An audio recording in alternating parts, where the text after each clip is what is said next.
Welcome back, everybody. My name is Damon Oliver, and welcome back to my YouTube channel. Again, we're going over our Feed the Beast Infinity Evolved Skyblock. You really need to find a short name for that. Now, as you can see here, I'm with my Thaumcraft setup. And those of you that are particularly observant might have noticed I got a warded jar in my hand. No, I have not been going ahead without you, at least not intentionally. Unfortunately, as I was doing my recording for this segment, Windows Update went through that shouldn't have, and it forced a restart on my computer. So that was brilliant. Unfortunately, it seems I lost all the footage from that episode.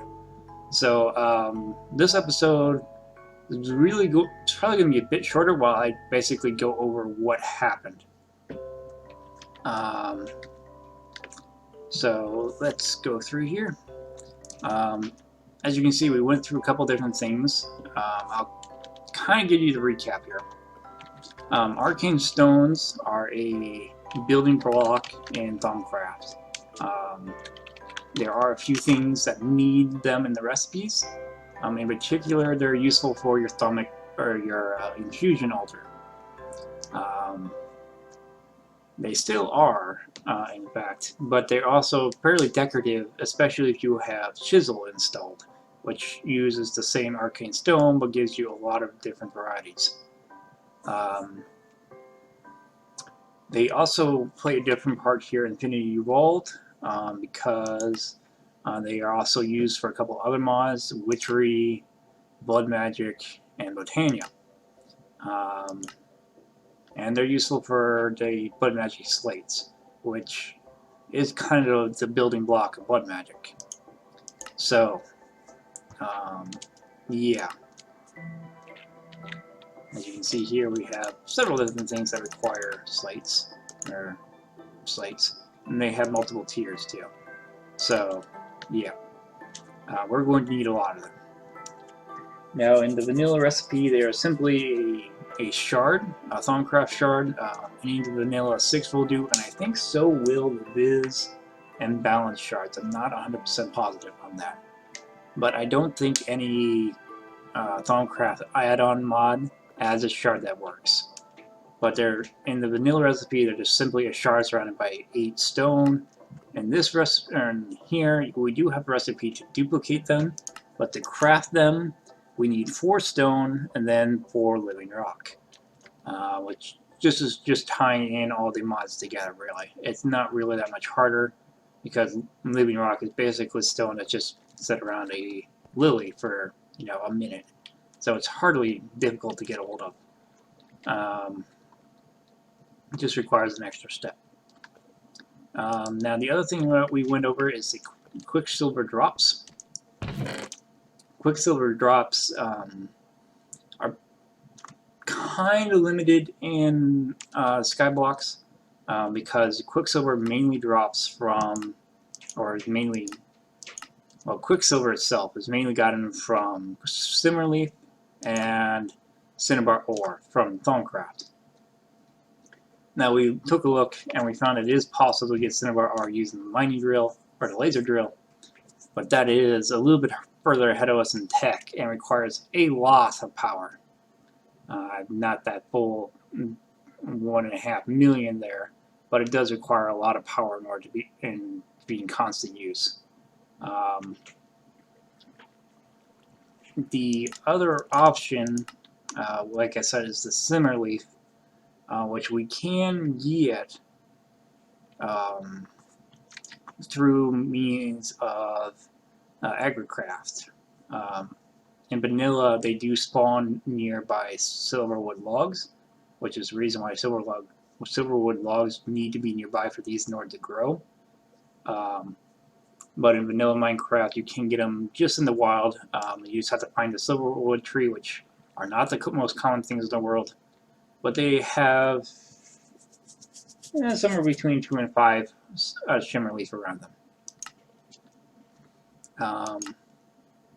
Now, since we have X asterisk installed, there is a recipe to change a poppy into it using alchemy, which we went over last episode.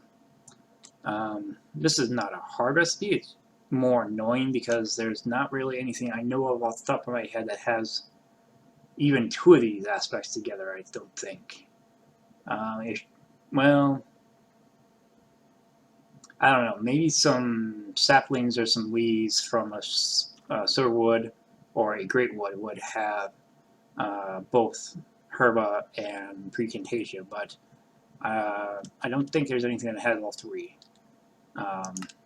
So agrocraft is definitely your better way to go in the long term. Now, the other option you have is to get the silverwood drops themselves, which does come from sand. Now, this only has a 1% chance of coming from sand, but it is a chance. And I went through, I want to say 3 stacks of sand, and I ended up getting like 4 of them. So out of about 300 sand, I got 4. That's a little bit better than what I should have. Not much, but a little bit better. So, yay me.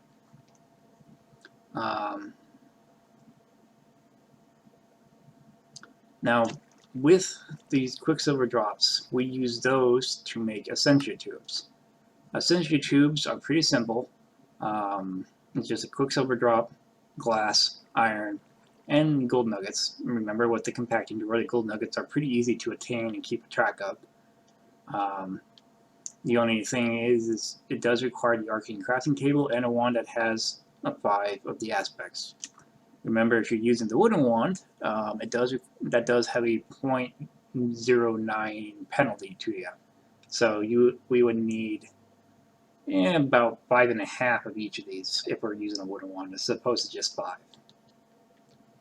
Now, the only reason this is really difficult this isn't really difficult at all, really, in the vanilla Thaumcraft games. But in this mode, it is a little bit difficult because the only way we have to fill up our wands is to put a wand on our inventory and go over here and kill a couple of monsters. See those eye color orbs, not the experience orbs, but you might see like some red and white ones popping off, like that one right there. Those are aspect orbs, and as I get near them with a wand, they will fill up my wand. It doesn't look like they're coming towards me, but they will normally, and they are in fact doing so. The only downside is the vacuum hopper does not collect that by any means, shape, or form. But the one does. It does have a fairly decent range. Now, while I'm over here, there is something else I want to go over. Every now and then I do get the random mob that has a special quality to it. And when I do, they generally drop a treasure bag. Now, these are things like bulled zombies or warded skeletons or compressed creepers, which are really scary, by the way. All of them have special qualities. Warded means they have a kind of barrier on them, which we can get later. We just don't have access to it now. The compressed, well, anything compressed is slightly scary because whenever you kill it, it spawns on 9 of whatever creature it was. So a compressed creeper dies once, you get 9 creepers suddenly in your face. Fortunately, they all seem to stay inside my mob trap. And none of them are immediately aggro you. But I did find one that was called an infected skeleton. I've only seen one of these so far. It basically drops like taint goo from it, and it doesn't actually taint the ground that it's on, thankfully, because that causes all sorts of issues. But it does tend to spawn mine spiders around. Mine spiders are small enough where they can fit through this half-block gap. Then they come chasing after you. Unfortunately, they're not too smart because they don't take. They do take fall damage. They don't ignore it like normal spiders do. So they will drop, and because they have very low life, they tend to die pretty quickly. But in the process of killing that, it's dropped this tainted goo, and the taint tendrils. There it is. Are normal drops for most tainted monsters, included tainted animals. I was not expecting to get either one of these because they normally have to be a tainted monster or animal, but I guess that infected guy counted or something. Small note, if you hold these in your inventory, being in your backpack or your hotbar, then they are going to wait about 30 seconds, then poison you with taint as they disappear. This isn't normally bad.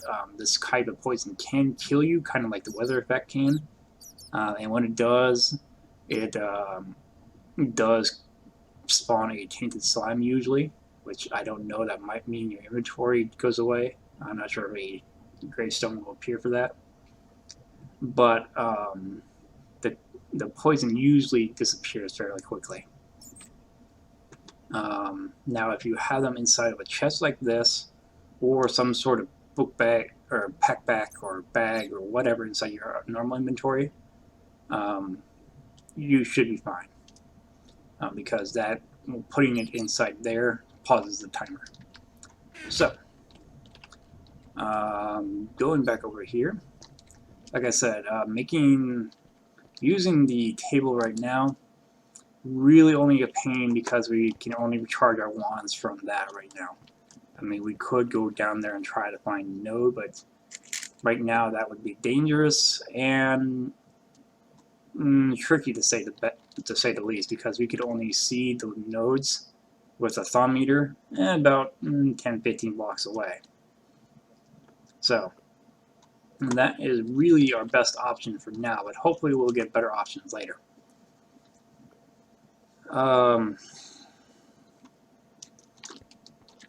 Now one of the other things we went over here is this little glowing ball right here. This is nitor. Nitor is made real simply. It's here in your alchemy tab. Basically requires you to throw in 3 Ignis, 3 Lux, and 3 Potentia. Easy recipe for this is 3 coal and 6 torches. Gives you 6, 6, and 6, and then if you toss in 2 glowstone dust, you get 2 nitor with no leftover Essentia to cause pollution or anything. So that's a good way of doing it. There are other ways, which we will hopefully get into shortly. Which kind of brings us to this setup here. First of all, this is our crucible, which you saw last time. Nitor is nice because it acts like a torch. In fact, it's slightly better than a torch.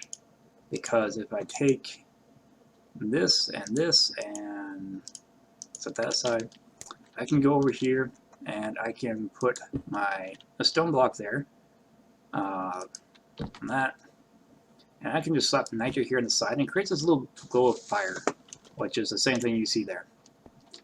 This ball of fire will not burn you. It is hot enough to burn, to set the heat of the crucible, which will burn you, by the way. But actually touching nitor itself does not. Plus, if you break the stone, the torch falls away because it was attached to stone. The nitor itself is not actually attached to stone. It just kind of uses a place to mark where it should be put. And even though there's nothing that is actually attached to right now, it's effectively a floating torch right there, which is kind of nice for a Hogwarts-like glow effects to it. Then just tap it and it falls back down. There are a couple recipes that will make use of that later, but frankly I don't have a whole lot of them researched. Only the arcane lamp, and then this is a blood magic recipe, which we don't need to research at all really. But there are other uses for it in Thaumcraft that I have to research. Oh, also the Sinister Nodestone, which is from Thaumcraft apparently. It's a little bit difficult to make because some of the aspects are a pain to get a hold of, particularly Aurum and Alienus. Alienus really only comes from a few things like Ender Pearls and the like, and Aurum only come from the heavy magic things, but we'll get to that later. But basically what this is it's an indicator, kind of like a Eye of Ender, that shows you where a stronghold is. This one here, you just kind of hold in your hand, and as you turn right or turn left, it will light up whenever you get pointing in the direction of a evil node, or for lack of a better word, a dark node, not necessarily evil. So, like I said, more research, more options will become available later, but they do make good torches, and they do make good sources of heat for the crucible that you don't have to worry about burning yourself on, unlike lava. Now, I believe if you have Asterisk installed, they will also work with the crucibles here. But again, they're effectively a torch, so they're not very fast. Lava is still faster in this case. I want to say torches and Nitor are both 1 times. Lava is 2 times, and I think fire is 5 times. No, correction, that's 3 times. The liquid pyrothrium is 5 times. So, by the way, our obsidian is still working here. This is kind of nice. I have noticed that if this runs out, this barrel here will fill up with water, and then you kind of have to fill this back up a little bit before you remove the water. Otherwise, it just fills back in with water before the lava can be transferred over. So, something to be aware of there. Now, this thing here is the alchemical furnace, and that's made using 1 crucible, and I can show you here easier.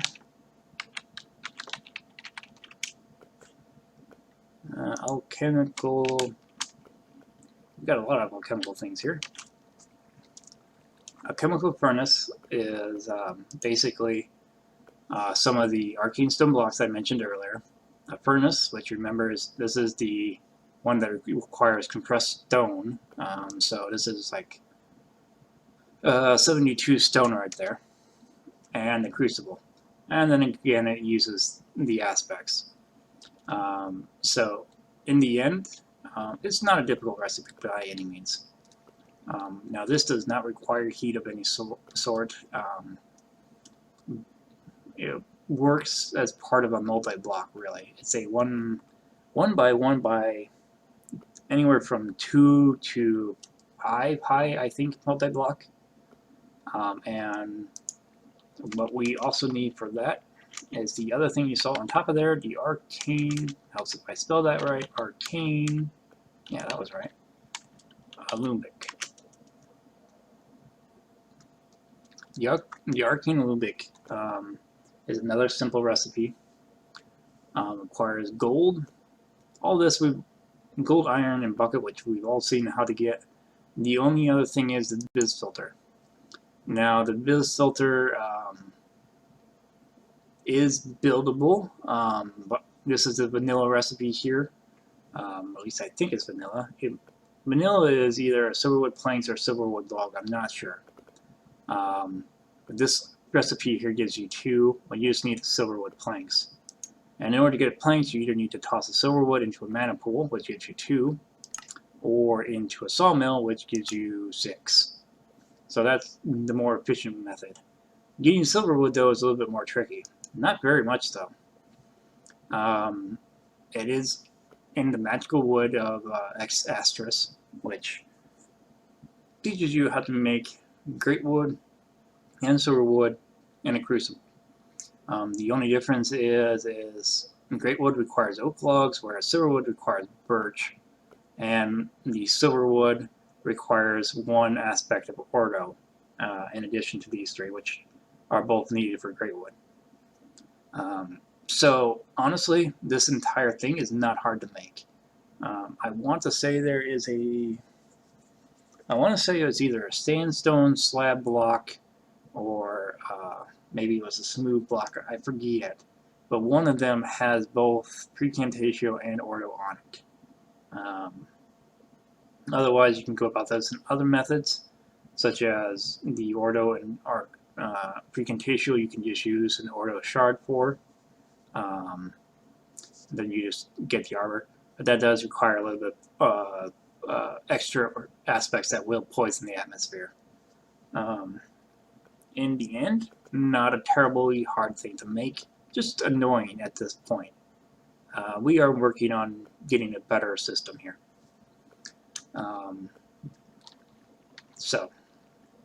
The other method we can use is from the X-Asters tab, and that is using a whole bunch of silk mesh and the 2 gold. Now this is slightly less efficient in terms of gold because of the fact that it both requires 2 gold and this makes 2 filters, whereas this only makes 1. But that being said, the string you can either get from using, the silkworm string function, or once you come over here and actually manage to breed some cotton, which took me a little while, but finally got it. I can come over here, grab all of this, and here 64 cotton comes from 1 field, and then I don't even need to take it over to a table. It's a shapeless recipe, so I can just do this, get 2 string per. So 1 field gets me 64 string. Now there is another sort of cotton plant which I think comes from like Biomes Plenty or something like that, which is more efficient to keep the cotton from that one and turn into wool, and then macerate or whatever you want down into string. This one does not work that way. This one only goes to string and into its own seeds.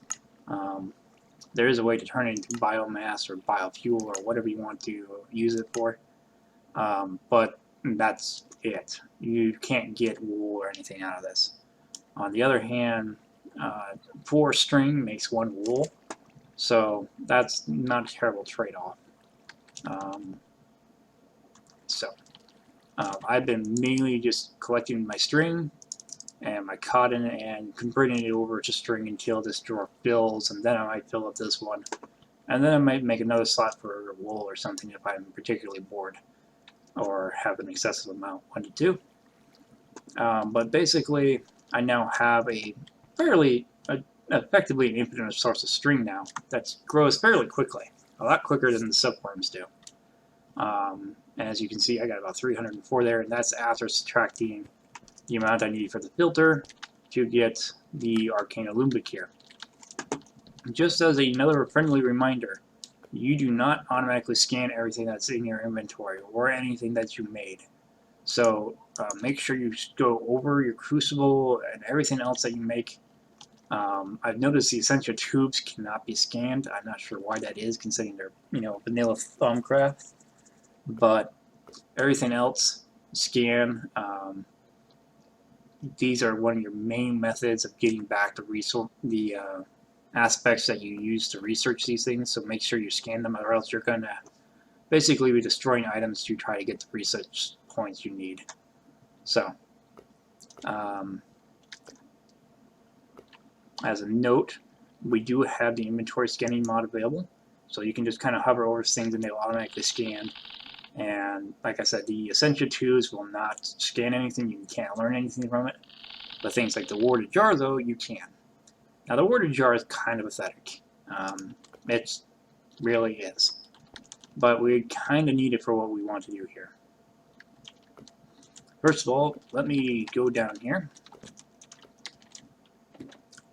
As another little safety tip, I've been working with my system here, and actually added another sieve if I haven't brought that up already, because the pulverizer produces gravel faster than this one sieve can get through it.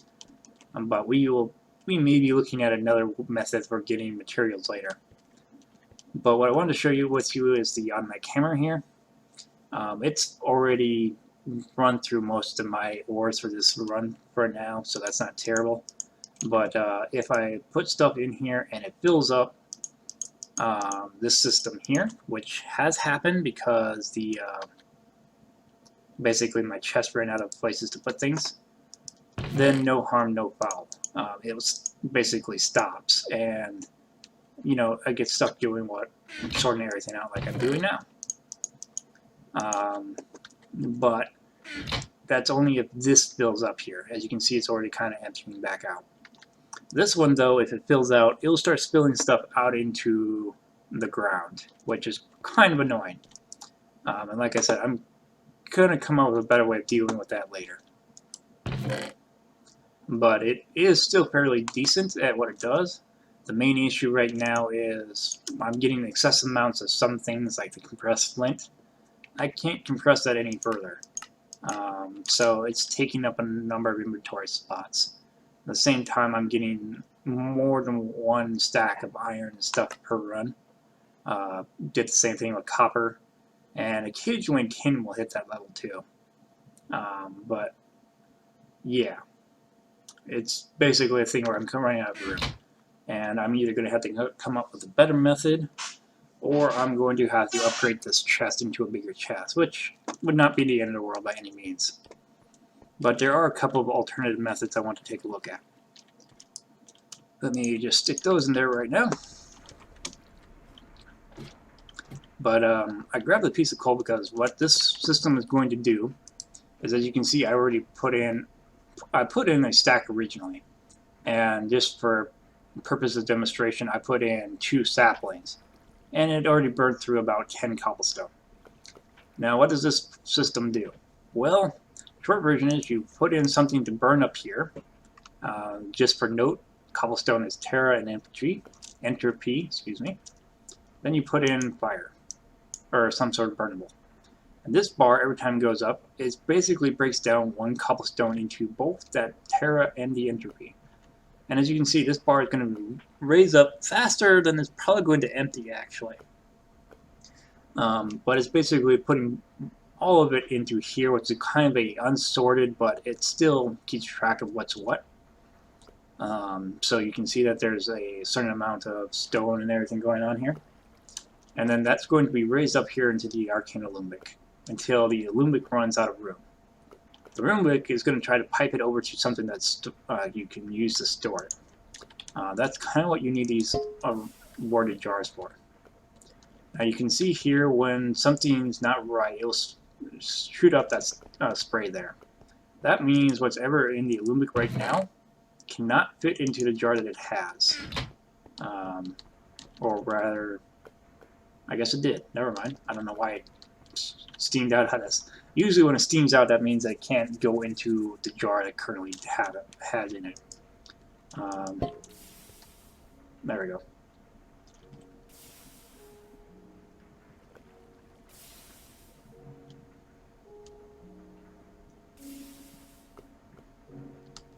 Now, I think that's...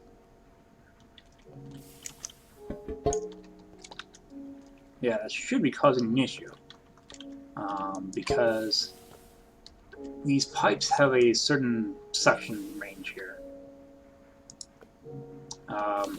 Which I can explain a bit more here shortly.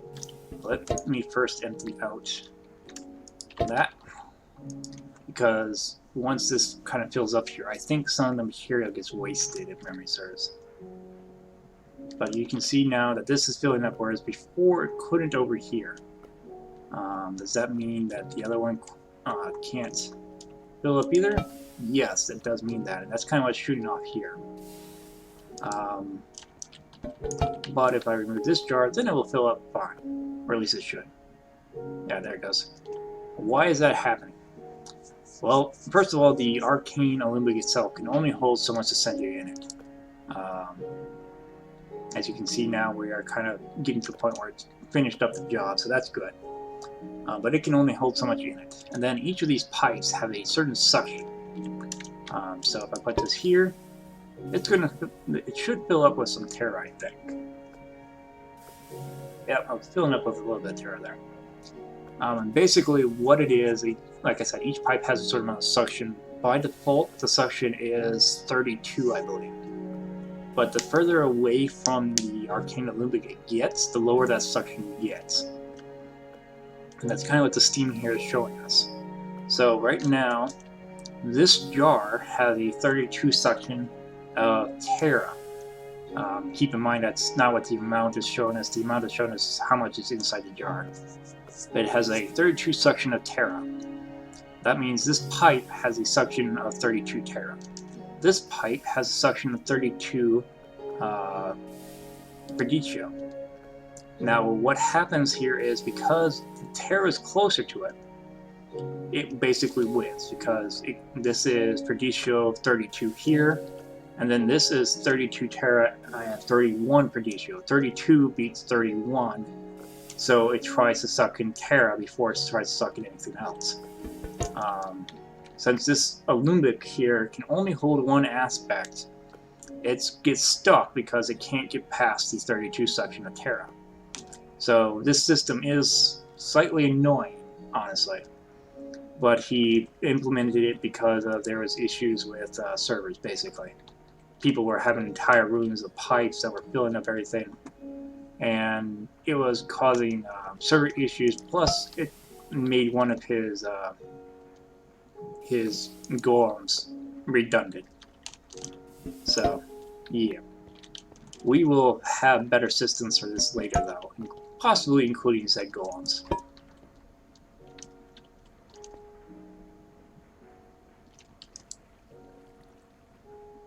The only problem is right now we can't really see what's inside the Alembic. There is something we can get that will help with that, and that is basically the goggles of revealing. Helps if I spell correctly. There we go. As you can see, there's quite a few different goggles. I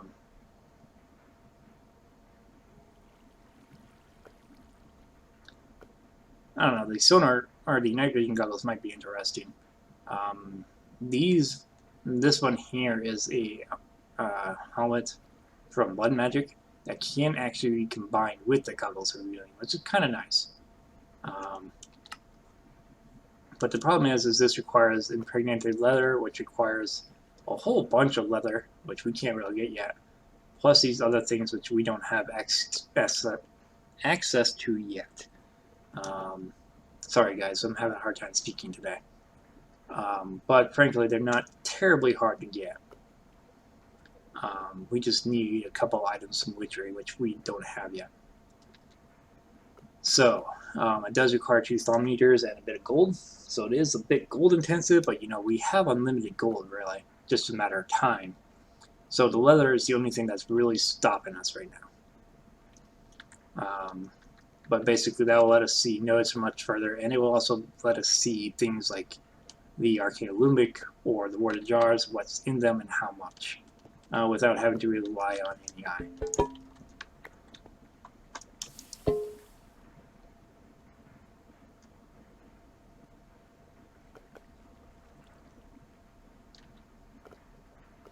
Now the good thing I should note is that steam that we constantly see coming out there is color-coded to the aspects in the Alembic. So if there is some sort of traffic jam, you can kind of see what it is and help fix it.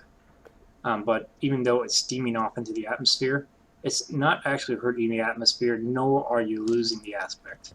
So something to keep in mind there. The thing to note though is what comes from the alchemical furnace into an Alembic is kind of random.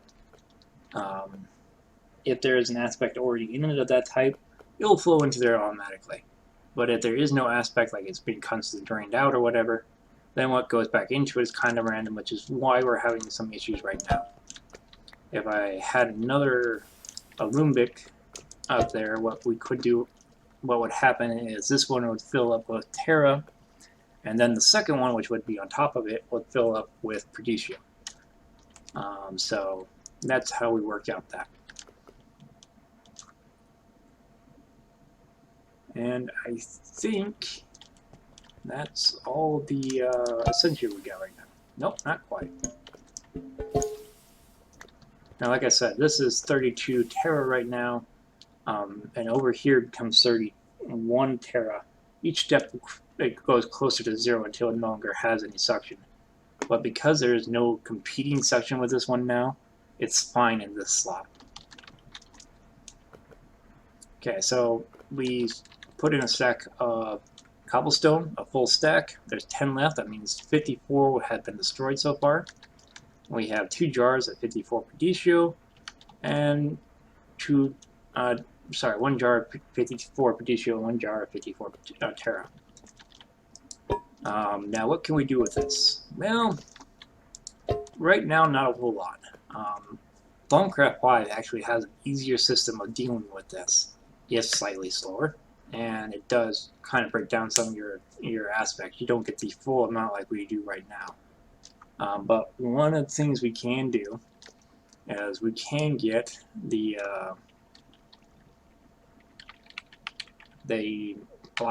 files, I believe they're called. As you can see, there's a file for each type. A glass file is fairly easy. This takes mana glass and some clay. That creates 8 of them. Each one of these holds 8 of one aspect. No less, no more. So in order to use a file on, say, one of these jars, I need to have at least 8 in there. If I have 7, it doesn't work. But once I have the 8 in there, what I can do is I can chuck it straight in there, and then I don't have to worry about excess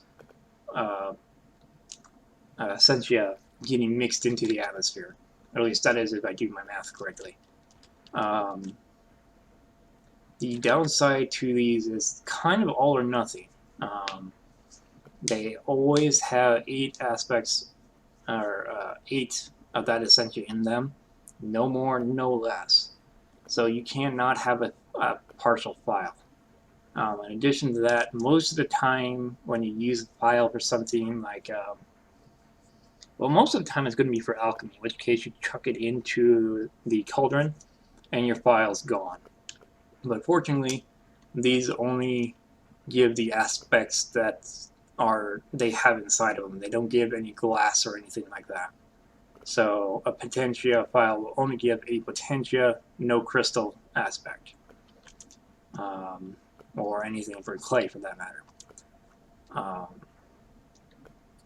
On the other hand, these can kind of be reused, and with the pipe system, there is a way to kind of automate it a little bit. But we'll have to get to that next time, because it does take up a bit of room, and we don't really have much room here. So I think I'm going to need to do another island expansion, and maybe set up some sort of magic lab area. That way we have enough room for this in the future. But you did get a decent look at it right now. Oh, real quickly, glass files, like I said, there's 8 of them per recipe. There's 3 glass and 8 clay, or 1 clay each. That holds a total of 64 aspects, just for reference. The jars, which are called warded jars, by the way, also hold 64 each, or at least these normal ones do. But they are made from mana glass and a plank of any type as a top there, and they require 1 water each. As a note, I think I said earlier, these are only 1 water. Do not throw one of these jars into here. That will not get you the Terra that's inside of it. It'll just get you the 1 water. So that would be a total waste. But like I said, these are reusable. They need the glass panes and some wood, which in my opinion is a bit easier to get than the water. So really, it kind of depends on which one you want to use, honestly. You can go about using the files and tossing them in there, but then you kind of have to make sure your recipes are all divisible by 8 and whatnot. Whereas the other system we're going to have in the next episode is going to be better. So, again, my name is Damien Oliver, and this has been my series here on FTB Infinity Evolved. We're still on the Purple Patron server, which you can kind of see from my chat log. So if you haven't checked out Purple Mintat, I know he's running a series on this. I think he is currently paused due to real-life issues, but do check him out because he does do great tutorials for Skyblock systems like this. Also, you might want to consider checking out his Patreon, so you can get access to the server. I think you need to either give him a $5 tip per month or be one of his patrons who donated on this $5 to be accessed on the server. But next time we're going to try to go through that automated alchemy setup, so I can show you what we are going to use the jars for, and we might try, I don't know, we might see if we can get a golem system going or something, because frankly the Olympic system in this regard is, well, a bit annoying, really. I mean, I understand why the person who made Thaumcraft, which I want to say was Azenar, made it this way. But it is a bit annoying. We do have better methods later on, though. So, again, my name is Damien Oliver. If you have any comments, tips, or suggestions for me, feel free to leave them down in the comments below, or send me a message on either YouTube or Twitch. Again, I haven't been using Twitch as often lately, but I do try to check back there every now and then to see if I get a message or something. And I am sorry that the episodes have been coming a little late as of late. Real life has been getting in the way, but I'm hoping to put a good portion of this weekend into creating more of a backlog so we can get back on the schedule. In the meantime, have fun.